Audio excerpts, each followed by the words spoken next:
प्रधानमंत्री नरेंद्र मोदी का 75वां जन्मदिन उनके प्रशंसक, उनके चाहने वाले पूरे देश में अलग अलग तरीकों से मना रहे हैं। लेकिन प्रधानमंत्री का 75 वर्ष के बाद क्या है राजनीतिक भविष्य, ग्रह उनके भविष्य को लेकर क्या कह रहे हैं, जो ग्रहों की चाल है वो किस दिशा में है, ये तमाम सारी बातें इस वक्त ज्योतिष शास्त्र में खंगाली जा रही हैं। हम इस वक्त उनके संसदीय क्षेत्र काशी के हरिश्चंद्र घाट पर मौजूद हैं, जहां पर इस वक्त मैं श्री शिव शक्ति ज्योतिष परामर्श केंद्र पर हूं और मेरे साथ बात करने के लिए आचार्य रवि किरण जी हैं। सर, गुरुजी, आप बहुत दिनों से प्रधानमंत्री की कुंडली पर लगातार रिसर्च करते हैं, तो आज मैं ये जानना चाहता हूं कि अब वो 75 वर्ष के हो गए हैं, अब आगे का उनके जो ग्रह हैं, उनके जो स्टार्स हैं, वो क्या कह रहे हैं? जी देखिए, आपने बहुत ही अच्छा प्रश्न किया है और आज भारत ही नहीं बल्कि पूरा विश्व इस बात को चाहता है कि वो नरेंद्र मोदी जी के विषय में जाने, उनके विषय में समझे कि वो क्या सोचते हैं, क्या चाहते हैं, क्या करते हैं, उनका अगला कदम कौन सा होगा। तो आइए हम लोग इनके कुंडलियों पर विषय पर बात करते हैं। देखते हैं हम कि आज नरेंद्र मोदी जी का जन्मदिन है, 75वां जन्मदिन है और 17 तारीख को उनका जन्मदिन जी 75वां जन्मदिन आज मना रहा है पूरा विश्व। स्टार्स क्या कह रहे हैं गुरुजी? स्टार्स देखिए, कुंडली तो इनकी बहुत मजबूत है। इनका वृश्चिक लग्न का जन्म है और वृश्चिक ही राशि है और इनके लग्न भाव पर भाग्येश चंद्रमा मंगल के साथ संयुक्ति कर रहा है। और देखिए, जैसे आप जानते हैं कि 3 ही चीज़ें हमारे जीवन में बहुत महत्वपूर्ण हैं। पहला प्रारब्ध, दूसरा पुरुषार्थ और तीसरा प्रार्थना। जब हम प्रारब्ध की बात करते हैं तो प्रारब्ध में हमारा कोई बस नहीं है। हम जो प्रारब्ध लेकर के जन्मे उसी में हमारा जो है जीवन बीतने वाला होता है, ऐसा सामान्यतः लोग बैठ करके मान करके बैठ जाते हैं। लेकिन जब हम नरेंद्र मोदी जी को देखते हैं तो उन्होंने प्रार्थना भी की और पुरुषार्थ भी किया। आज वो जितना पुरुषार्थ करते हैं शायद एक युवा नहीं कर सकता। निरंतर वह अपने कार्य को फोकस करते हैं, देश विदेश के दौरे करते हैं, हर छोटी से छोटी बड़ी से बड़ी बात पर वो नज़र रखते हैं। और बात रही पुरुषार्थ के साथ प्रार्थना की, तो जितनी प्रार्थनाएं वो करते हैं नवरात्रि में, उनका व्रतोद्यापन करना, व्रत रखना और तमाम जगह पर जैसे काशी है, मथुरा है, मध्य प्रदेश है, सभी जगह बड़े बड़े तीर्थ स्थलों को नवजीवंत करना है ना, उनको पुनः नई ऊर्जाएं प्रदान करना, ये भी किसी प्रार्थना से कम नहीं है। यही सबसे कॉरिडोर बने। बिल्कुल बिल्कुल, ऐसे ऐसे प्रार्थना की हैं जिसके विषय में कभी किसी ने सोचा ही नहीं था कि भगवान विश्वनाथ जी को कोई गंगा जी से जाकर के मिला देगा, कोई गंगा जी को भगवान विश्वनाथ तक लाकर के स्थान देगा। आज वो मोदी जी ने प्रार्थना किया और उसे साक्षात किया, है ना।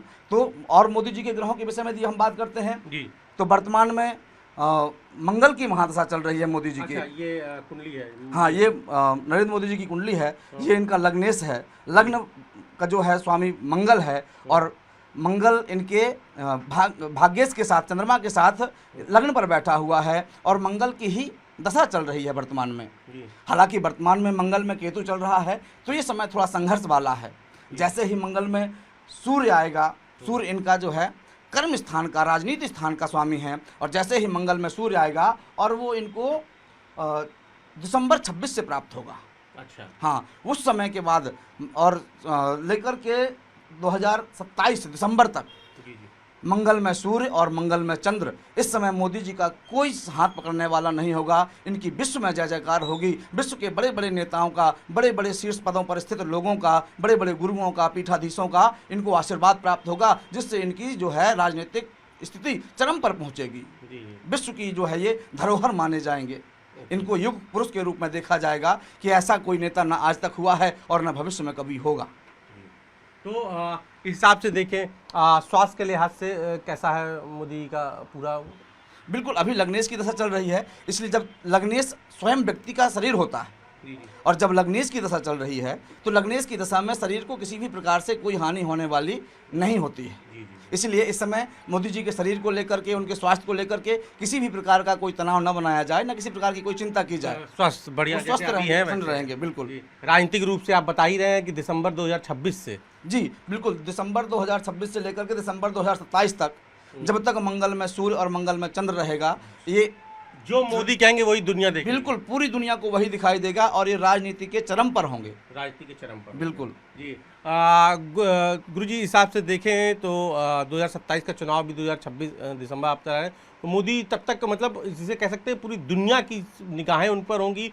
जिस तरीके से पूरी दुनिया में भारत को विश्वगुरु बनाने के लिए प्रधानमंत्री मोदी लगातार कोशिश कर रहे हैं, वो उनका जो मिशन होगा वो भी मुझे लगता है उसमें पीक पर होगा। वो बिल्कुल देखिए, जब आपके भाग्येश की दशा आपके साथ होती है, जीवन का जो हम लोग कहते हैं ज्योतिषी भाषा में कि जिसको हम कहते हैं कि गोल्डन पीरियड है ना, हमारे जीवन का गोल्डन पीरियड क्या होगा, तो वो गोल्डन पीरियड तब होता है जब राजयोग करती हुई दशाएं साथ में मिलती हैं।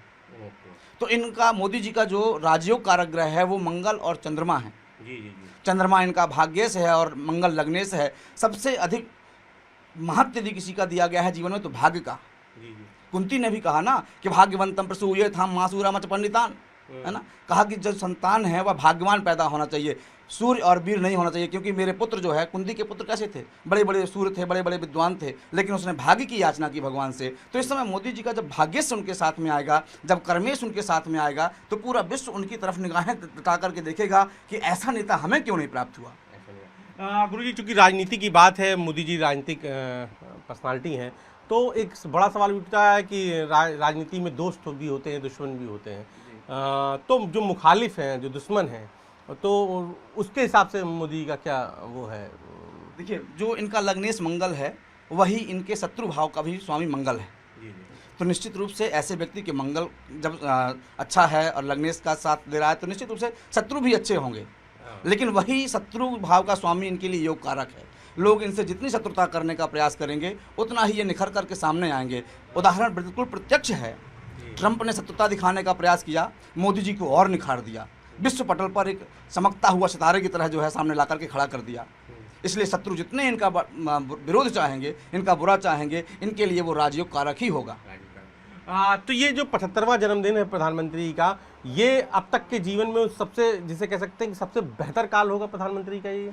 जी बिल्कुल, ये अभी से लेकर के 2027 तक जो जितने भी जन्म दिवस इनके आने वाले हैं वो और से और बेहतर होते चले जाएंगे। और से और बेहतर। बिल्कुल बिल्कुल। प्रधानमंत्री दीर्घायु रहेंगे सब। बिल्कुल, दीर्घायु का योग है उनकी कुंडली में, अच्छे स्वास्थ्य का योग है। इसलिए जो है स्वास्थ्य को लेकर के तो किसी भी प्रकार का चिंतन करने की आवश्यकता नहीं है, चिंता करने की आवश्यकता नहीं है। बिल्कुल, निश्चित रूप से जब मैंने कहा कि 3 ही चीज़ें जीवन में बहुत महत्वपूर्ण हैं, प्रारब्ध, पुरुषार्थ और प्रार्थना।